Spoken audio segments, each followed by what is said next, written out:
Mr. President, distinguished colleagues, ladies and gentlemen, Armenia congratulates the newly elected Bureau of the Human Rights Council under the presidency of His Excellency Ambassador Omar Zniber of Morocco and wish all the best at the helm of this august body.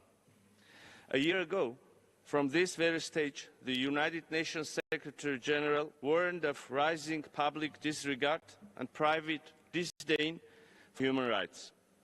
He called to stand on the right side of the history, to stand up for the human rights of everyone, everywhere. Indeed, the world becomes a dangerous place when adherence to human rights declines, when our principles and norms, particularly international law, international human rights and humanitarian law, are ignored and violated on a massive scale. Armenia views this August Council as one of the key pillars of the protection and promotion of human rights worldwide. It is in this vein that at this session Armenia presents a new iteration of genocide prevention resolution. We believe that the Human Rights Council should continue its contribution to the international efforts of countering the scourge of genocide, not least through exploring the ways of enhancing early warning and early action capacities. And this is the main thrust of the new draft. We count on wide support on this noble goal. Mr. President, since 2020, the international human rights law and international humanitarian law have been continuously violated in our region. In the course of the last 3.5 years, the people of Nagorno-Karabakh suffered from war of aggression, extrajudicial killings, arbitrary detentions, enforced disappearances, torture, starvation, and other forms of inhuman treatment. It endured a 10-month-long blockade of the Lachin corridor, the only connection to Armenia and the world, and then was subjected to renewed hostilities, which resulted in ethnic cleansing of indigenous Armenian population of the region. We have been witnessing such a policy of Azerbaijan since the 80s of last century. In fact, today we commemorate the victims of Sumgait pogroms, together with similar acts in Baku, Kirovabad, and other Armenian-populated cities of Azerbaijan.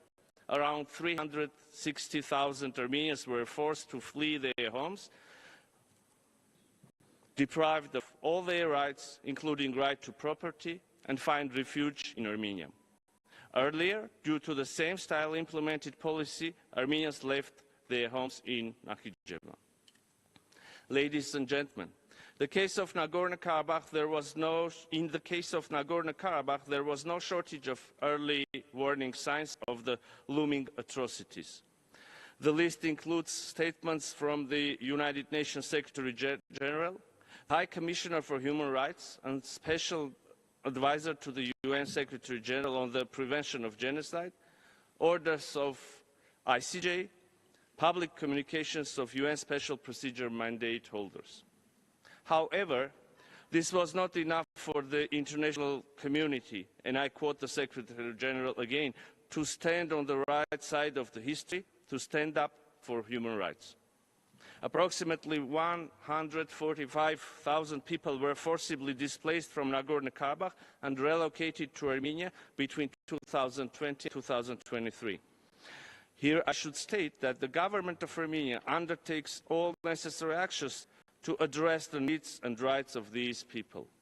Together with dealing with the short-term challenges, providing access to education, social protection, healthcare system, supporting their housing difficulties, we are already planning concrete actions to address mid-term and long-term needs aimed at further integration of NK Armenians. Ladies and gentlemen, there are more than 1,000 missing persons and enforced disappearances on the Armenian side from the wars of 1990s and 2020. We have 23 prisoners of war and other detainees in Azerbaijan. We have an immense risk of destruction of Armenian culture and religious heritage that the UN Special Rapporteur has recently warned, and I quote, may amount to cultural cleansing. There is continuous bellicose rhetoric, military escalation provoked by Azerbaijan, following earlier incursions into the sovereign territory of the Republic of Armenia. The impunity of illegal use of force resulted in new territorial claims against Armenia. Nowadays, the whole territory of the Republic of Armenia is presented as so-called Western Azerbaijan, which was invented with the pure intention to keep tensions in the region. Nevertheless, Armenia is committed to the peace agenda and will not deviate from it. We are convinced that mutual recognition of territorial integrity and inviolability of borders based on the 1991 Almaty Declaration and the limitation of the interstate border based on the most recent and legitimate maps of the USSR is the only path towards peace and stability in our region. We also believe that the opening of all regional communications that respect sovereignty and jurisdiction of states and is based on the principles of equality and reciprocity can create additional interdependencies, complementing the stability of the South Caucasus and wider region. To that end, the government of Armenia introduced the Crossroads of Peace initiative, once again reaffirming our genuine interest and political will to unblock all the transport links.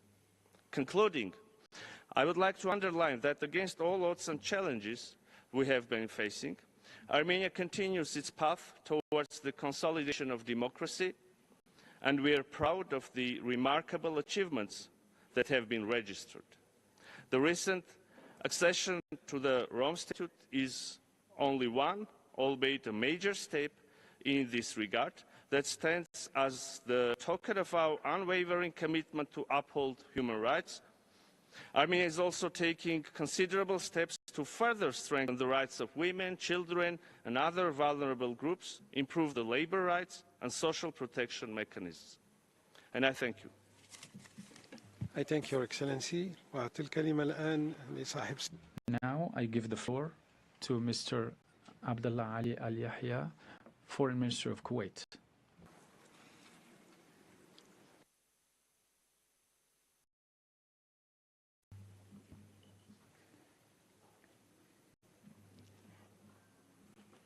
Bismillah ar-Rahman ar-Rahim. In the name of God, the merciful, the compassionate. Your Excellency, Mr. Omar Znai, President of the Human Rights Council, Your Excellency, Mr. Volker Turk, United Nations High Commissioner for Human Rights, Excellencies, ladies and gentlemen, may the peace, the blessings and mercy of God be upon you. I am pleased at the outset, Mr. President, to extend my sincere congratulations to you on your election as President of the Human Rights Council at its 18th session, wishing you the best of success in your work in order to successfully conclude the discussions of the topics of all of the items of the Human Rights Council agenda.